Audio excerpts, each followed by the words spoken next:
Hello student, आज हम लोग क्लास 10th के मैथ के ट्रिग्नोमेट्री में आगे बढ़ते हुए जैसे 0 डिग्री और 30 डिग्री और 45 डिग्री और 60 डिग्री और 90 डिग्री के लिए हम लोग त्रिकोणमितीय अनुपात ज्ञात करेंगे। जैसे मान लीजिए कि साइन 0 अंश का मान, कास 0 अंश का मान, टेन 0 अंश का मान, इसी प्रकार साइन 30, कास 30, ठीक है, इस तरह साइन 45, कास 45, इन सब का मान हम लोग ज्ञात करेंगे। किसका?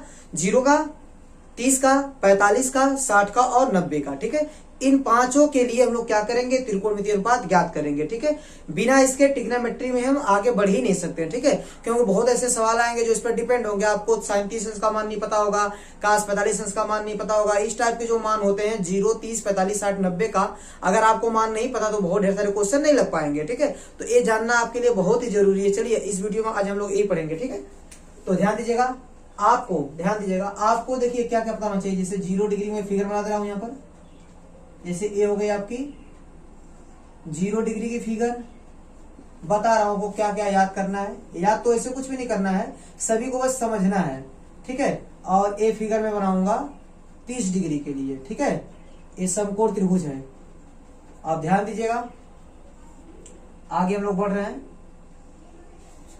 45 डिग्री को ओर। ठीक है, 45 डिग्री का ये फिगर बन गया। और आगे बढ़ जाइए, 60 डिग्री का फिगर बना दीजिए। देखिए 60 डिग्री का, ठीक है, ये 60 डिग्री के लिए हो गया। और एक और बच गया 90 डिग्री के लिए। ठीक है, ये हो गया 90 डिग्री। तो ध्यान दीजिएगा, देखो 0 डिग्री, 30 डिग्री, 45 डिग्री, 60 डिग्री और 90 डिग्री के लिए त्रिकोणमितीय अनुपात हमको याद होना चाहिए। ठीक है, जिसकी बहुत ही ज्यादा आवश्यकता पड़ेगी आपको सवाल लगाने में। ठीक है, बहुत ज्यादा हेल्प करेगा। ठीक है, ये आपको याद होना ही चाहिए। ठीक है, जरूरी है। बस थोड़ा सा आप समझ जाएंगे तो इसको आराम से पता कर सकते हैं। ठीक है, कि साइन 30 का मान कितना होता है या कास 90 का मान कितना होता है, आपको इसमें कोई प्रॉब्लम नहीं आएगी। पहले ध्यान दीजिएगा। अब देखिए 0 डिग्री, 30 डिग्री, 45 डिग्री, 60 डिग्री और 90 डिग्री। ठीक है, तो जैसे 0 डिग्री के लिए आधार क्या मानेंगे, लंब क्या मानेंगे, कर्ण क्या मानेंगे, इसी बात पर हम लोग चर्चा करेंगे। ठीक है, तो ध्यान दीजिएगा स्टूडेंट। कैसे? देखिए जैसे मान लीजिए कि यह त्रिभुज है। ठीक है, तो इस त्रिभुज को ध्यान दीजिए, ये जैसे लग रहा है कि लगभग 45 डिग्री है। ठीक है, तो अगर मान लीजिए 45 डिग्री, तो ये लंब की लंबाई इतनी बड़ी है। और ध्यान दीजिएगा, इस कोण को आप कम कर दीजिए, कम करेंगे तो इतना कर देंगे।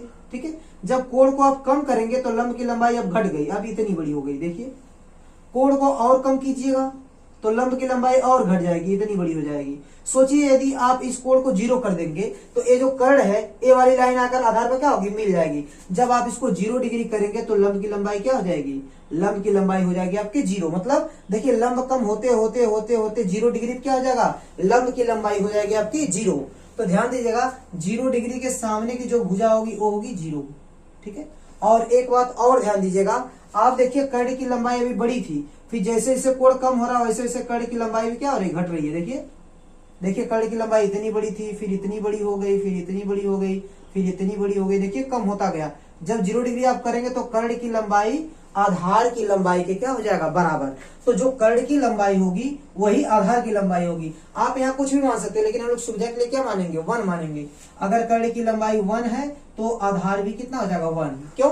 क्योंकि 0 डिग्री जब करेंगे हम लोग तो कर्ण हमारा आधार के बराबर हो जाएगा और लंब की लंबाई क्या हो जाएगी? 0। ठीक है, आप एक की जगह x मान सकते हैं, k मान सकते हैं, कुछ भी मान सकते हैं, लेकिन सॉल्व करने के लिए मतलब आपको कैलकुलेशन कम करना पड़े, इसलिए मैंने क्या माना? 1। a1 तो a भी 1। ठीक है, अब देखिए इससे क्या हो जाएगा? आप साइन 0 डिग्री की वैल्यू निकाल सकते हैं बहुत आराम से। साइन 0 डिग्री की वैल्यू क्या होगी? आप जानते हैं साइन थीटा बराबर होता है लंब बटे कर्ण। ठीक उसी प्रकार आप इसको लिखेंगे 0/1। क्या लिखेंगे? 0/1 यानी लंब बटे कर्ण। तो 0/1 का मान कितना आएगा? 0। ठीक है, इसी प्रकार आप लिखेंगे कास 0 डिग्री का मान। तो कास बराबर क्या होता है? आधार बटे कर्ण, मतलब 1/1 आएगा 1। ठीक है, और tan 0 डिग्री की वैल्यू कितनी होगी? देखिए tan बराबर होता है लंब बटे आधार, तो 0/1 यानी क्या आएगा? 0। फिर कोसेक 0 डिग्री की वैल्यू क्या आएगी? कोसेक बराबर होता है कर्ण बटे लंब, यानी 1/0 यानी क्या आएगा? अनंत। ठीक है, और क्या आएगा यहाँ पर? सेक 0। सेक बराबर क्या होता है? कर्ण बटे आधार, तो 1/1 यानी क्या मिलेगा हमको? 1 मिलेगा। फिर क्या मिलेगा? काट 0 डिग्री। काट बराबर क्या होता है? आधार बटे लंब, मतलब 1/0 क्या मिलेगा आपको? अनंत। तो ध्यान दीजिएगा इस बात का, कि इस बात को नोट रखिएगा कि कभी भी देखिए अगर 0 के बटे कोई संख्या होगी मतलब 0 कोई नॉन जीरो संख्या होगी तो उसका मान क्या आएगा 0। और कभी किसी संख्या के बटे, किसी नॉन जीरो संख्या के बटे अगर 0 आ गया तो इसका मान कितना होगा अनंत। ठीक है, तो इन दोनों का मैं उपयोग कर रहा हूं इन सब में। ठीक है, तो ये 0 डिग्री वाला आपका समस्या क्या हो गया, सॉल्व हो गया। अब ध्यान दीजिएगा 30 डिग्री की बात हो रही है, किसकी हो रही है 30 डिग्री की। तो 30 डिग्री में क्या लंब होगा, क्या कर्ण होगा, क्या आधार होगा, इसको पता करने के लिए आप ध्यान दीजिएगा। आप जानते रहिएगा कि अगर समकोण त्रिभुज है तो 30 डिग्री के सामने की जो भुजा होती है वो कर्ण की आधी होती है। देखिए जैसे मान लीजिए कि आपके पास एक समबाहु त्रिभुज है। कैसा त्रिभुज है, समबाहु। समबाहु का मतलब सभी कोण कितने हैं 60 डिग्री के हैं। ठीक है, ये समबाहु त्रिभुज है। अब एक काम कीजिए, इस पर क्या कीजिए, शीर्ष से सम्मुख भुजा पर लंब खींच दीजिए। ठीक है, अब आपका ये 2 त्रिभुज बन गया कि नहीं बन गया। और समबाहु त्रिभुज है तो तीनों भुजा आपस में बराबर होगी, तो ए वाली भुजा भी इस वाली भुजा की क्या होगी, बराबर होगी। और ये जो कोण बन रहा है 90 डिग्री और इधर भी 90 डिग्री आपस में बराबर होगा। अगर इन दोनों त्रिभुज की बात करूं तो इस त्रिभुज में और इस त्रिभुज में एक कोण बराबर होगा 90 डिग्री का और ये भुजा बराबर होगी। ठीक है, और ये जो लंब है वो दोनों, ये भुजा क्या होगी, दोनों त्रिभुज में क्या होगी, कॉमन होगी। ठीक है, तो देखिए ये समकोण और एक कर्ण और एक भुजा बराबर है, तो समकोण कर्ण भुजा सर्वांग समता नियम से ये दोनों त्रिभुज आपस में क्या हो जाएंगे, सर्वांग सम। तो जब दोनों त्रिभुज आपस में सर्वांग सम हो जाएंगे तो एक कोण भी इस कोण के बराबर हो जाएगा। तो पूरा कोण 60 डिग्री था तो आधा आधा बांट लेंगे, 30-30 डिग्री का हो जाएगा। अब ध्यान दीजिएगा एक भुजा, देखिए कोण भी बराबर होगा और इसके सामने की भुजा भी आपस में बराबर हो जाएगी। सपोज कीजिए कि मान लीजिए इस भुजा की लंबाई ए है, क्या है, ए है। इस भुजा की भी लंबाई ए होगी। ठीक है, और इस भुजा की भी लंबाई कितनी होगी, ए होगी। लेकिन जब ये दोनों भुजाएं बराबर होंगी तो पूरा लंबाई ए है, तो ए लंबाई जो ए है वो आधा आधा क्या होगी, बढ़ जाएगी। तो ए लंबाई कितनी हो जाएगी, a/2 और यह भी लंबाई क्या हो जाएगी, a/2। तो यहाँ से यहाँ तक की लंबाई हो गई a/2। तो इस त्रिभुज में ध्यान दीजिएगा, इस त्रिभुज में आपको दिख रहा होगा कि 30 अंश के सामने की जो भुजा दिख रही है a/2 वह कर्ण की क्या है, आधी है। तो ध्यान दीजिएगा, आप इतना समझ गए होंगे कि यदि कोई समकोण त्रिभुज है तो उसमें 30 अंश के सामने की भुजा क्या होती है, कर्ण की आधी होती है।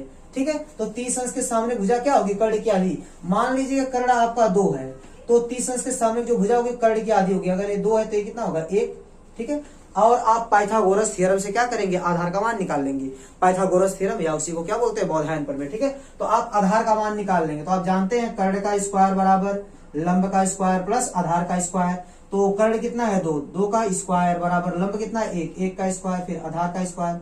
ठीक है, एक जगह 4 बराबर 1 प्लस ए स्क्वायर, एक जगह 4 माइनस 1 बराबर ए स्क्वायर। तो ए स्क्वायर का मान आएगा 3, तो ए का मान आएगा करड़ी में 3। ठीक है, तो आधार आपका क्या मिल गया, करड़ी में 3। ठीक है, अब आराम से आप साइन 30 cos 30 सबका मान निकाल सकते हैं। ठीक है, मतलब 6 को जो त्रिकोण के अनुपात है उसका मान आराम से निकाल सकते हैं। ध्यान दीजिएगा, मैं यहाँ लिख देता हूँ साइन 30 अंश बराबर, साइन बराबर लंब बटे कर्ण तो 1/2। ठीक है, cos 30 अंश आधार बटे कर्ण मतलब करड़ी में 3/2। फिर tan 30 अंश, tan बराबर क्या होता है, लंब बटे आधार 1/करड़ी में 3। फिर हो जाएगा आपका कोसेक, कोसेक 30 अंश, कोसेक बराबर कर्ण बटे लंब 2/1 यानी 2। फिर हो जाएगा आपका सेक 30 अंश, कर्ण बटे आधार होता है। ठीक है, कोसेक सेक फिर क्या हो जाएगा काट, काट 30 अंश का मान करड़ी में 3/1 क्या होगा, करड़ी में 3/1 यानी क्या आएगा, करड़ी में 3। ठीक है, तो इस प्रकार आप 30 अंश का भी मान निकाल लिए हैं। ठीक है, तो देखिए कितना इजी है। ठीक है, तो आपको याद नहीं करना पड़ेगा, फिगर पता रहेगा। कोई पूछेगा साइन 30 अंश का मान तो आप बोलेंगे 1/2 क्योंकि लंब बटे कर्ण होता है। ठीक है, तो फिगर आपको बस याद होना चाहिए। ठीक है, आप आराम से कर ले जाएंगे। ठीक है, तो देखिए स्टूडेंट, आपको अगर ये नोट करना नोट कर लीजिए, मैं इसको डिलीट करता हूँ। ठीक है, फिर आगे बढ़ते हैं। चलिए तो आगे बढ़ते हैं। देखिए 45 डिग्री है। आप बताइए अगर यहाँ 90 डिग्री है और यहाँ 45 डिग्री है तो त्रिभुज के तीनों अंतः कोणों का योगफल होता है 180 डिग्री। तो यार 90 हो गया, 45 हो गया, तो कितना बचा, ये 45। तो ये 45 होगा तभी तो 180 डिग्री होगा। तो ध्यान दीजिएगा, आप पढ़े होंगे कि 9th में आप पढ़े होंगे, यदि किसी त्रिभुज में 2 भुजा बराबर तो उसके सम्मुख कोण बराबर, या तो यदि किसी त्रिभुज में 2 कोण बराबर हैं। ठीक है, किसी त्रिभुज में यदि 2 कोण बराबर है तो उनकी सम्मुख भुजाएं भी क्या होती हैं, बराबर। मान लीजिए कि 45 डिग्री के सामने की भुजा 1 है, तो ये 45 डिग्री और ये 45 डिग्री, ये दोनों कोण आपस में क्या है, बराबर है। तो इनके सामने की भुजाएं भी क्या होंगी, बराबर। तो इसके सामने अगर 1 है तो इसके सामने भी क्या होना चाहिए, 1। अब फिर आप पाइथागोरस थ्योरम से आप निकालेंगे कर्ण को, तो कर्ण कितना आएगा आपका, करड़ी में 2। ठीक, क्या मिलेगा, करड़ी में 2। आप पाइथागोरस थ्योरम से निकाल लेंगे। तो आप ध्यान दीजिएगा, साइन 45 डिग्री का मान कितना होगा, साइन बराबर लंब बटे कर्ण मतलब 1/करड़ी में 2। फिर cos 45 अंश का मान कितना होगा 1/√2 मतलब आधार बटे कर्ण, ठीक है। फिर tan 45 अंश का मान, tan बराबर आपका होता है लंब बटे आधार मतलब 1/1 यानी 1। फिर आपका हो जाएगा कोसेक 45 डिग्री, तो कर्ण बटे लंब मतलब करड़ी में 2/1 यानी करड़ी में 2। कोसेक हो गया। फिर सेक 45 का मान कितना होगा कर्ण बटे आधार मतलब करड़ी में 2/1 यानी करड़ी में 2। कोसेक सेक हो गया। अब देखिए काट 45 डिग्री का मान, काट बराबर आधार बटे लंब मतलब 1/1 बराबर 1, ठीक है। तो ये भी हो गया। अब देखिए 60 डिग्री के लिए, आप देखिए यहाँ पर 60 डिग्री है और यहाँ 90 डिग्री है, तो यहाँ बचा कितना 30 डिग्री, ठीक है। एक कोण कितना हो जाएगा 30 डिग्री। और आपको अभी बताया गया था कि समकोण त्रिभुज में 30 अंश के सामने की भुजा कर्ण की क्या होती है आधी। यदि आप कर्ण को 2 मानते हैं तो 30 अंश के सामने की जो भुजा होगी वो कर्ण की आधी होगी मतलब यहाँ 1 आएगा। फिर आप पाइथागोरस थ्योरम से या बौधायन थ्योरम से क्या करेंगे, लंब का मान निकाल लेंगे, आपको मिलेगा करड़ी में 3, ठीक है। आप कर लीजिएगा, ठीक है। कर्ण का स्क्वायर बराबर लंब का स्क्वायर प्लस आधार के स्क्वायर, ठीक है। इस फार्मूले से आप क्या करेंगे, लंब का मान निकाल लेंगे तो करड़ी में 3 आएगा, ठीक है। तो ध्यान दीजिएगा। अब यहां लिखेंगे आप साइन 60 अंश का मान, तो साइन बराबर लंब बटे कर्ण मतलब करड़ी में 3/2। फिर कास 60 अंश का मान, कास बराबर आधार बटे कर्ण मतलब 1/2। फिर tan 60 अंश का मान, tan बराबर लंब बटे आधार मतलब करड़ी में 3/1 यानी क्या आ गया आपका करड़ी में 3। फिर tan हो गया। फिर कोसेक बराबर कर्ण बटे लंब मतलब 2/करड़ी में 3। फिर सेक हो जाएगा, सेक 60 अंश का मान कर्ण बटे आधार मतलब 2, ठीक है। फिर आ जाएगा आपका काट 60 अंश का मान, काट बराबर आधार बटे लंब मतलब 1/करड़ी में 3, ठीक है। यह 60 डिग्री वाला भी क्या हो गया कंप्लीट हो गया। अब आगे बढ़ते हैं 90 डिग्री के लिए।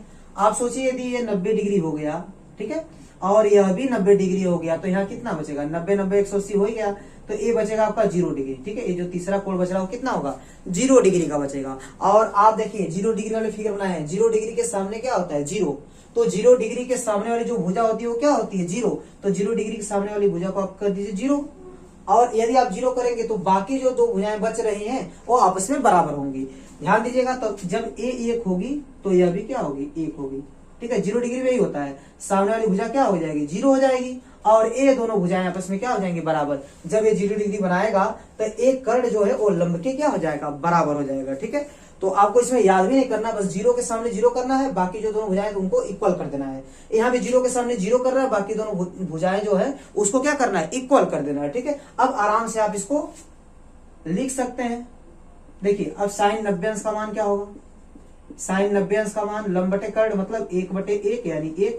फिर कास 90 डिग्री का मान कितना होगा आधार बटे कर्ण मतलब 0/1 यानी 0। फिर साइन कास हो गया आपका tan 90 डिग्री का मान कितना होगा 1/0, 1/0 का मतलब होता है अनंत मतलब अपरिभाषित बोलिए या लिख दीजिए परिभाषित नहीं है, तो tan हो गया। अब देखिए कोसेक 90 डिग्री, कोसेक बराबर क्या होता है आपका कर्ण बटे लंब मतलब 1/1 बराबर 1। फिर कोसेक हो गया। फिर सेक का मान कर्ण बटे आधार मतलब अनंत हो गया, ठीक है, 1/0 का मान अनंत हो जाएगा। फिर आपका जाएगा काट 90 डिग्री का मान, काट बराबर क्या होता है आधार बटे लंब मतलब 0/1 यानी 0, ठीक है। तो स्टूडेंट मैं उम्मीद करता हूं कि आपको 0 अंश 30 अंश 45 अंश 60 अंश और 90 अंश के त्रिकोणमितीय अनुपात लिखने आ गए होंगे, ठीक है। आपको लर्न नहीं करना है, याद नहीं करना है, बस समझना है। चीजों को आप समझेंगे तो आप आराम से लिख देंगे, ठीक है। तो ध्यान दीजिएगा, आपको बस एक फिगर पता होना चाहिए, ठीक है। जैसे कोई कुछ भी पूछ दे, 0 का पूछेगा, 30 का, 45 का, 60 का, 90 का पूछेगा, साइन कास्ट है कोसेक से काट ए पूछेगा, ठीक है। तो जैसे आपको कोई अटेंडेंट पूछ दिया कि चलिए साइन 30 अंश का मान होता है, तो 30 अंश की फिगर आपके दिमाग में होनी चाहिए। और फिर साइन बोल दिया तो लंब बटे कर्ण हो गया 1/2, तुरंत आंसर, ठीक है। तो आप इसको थोड़ा सा 1 आध 2 बार रिवाइज कर लेंगे बढ़िया से तो आपको याद हो जाएगा, ठीक है। तो मिलते हैं नेक्स्ट वीडियो में।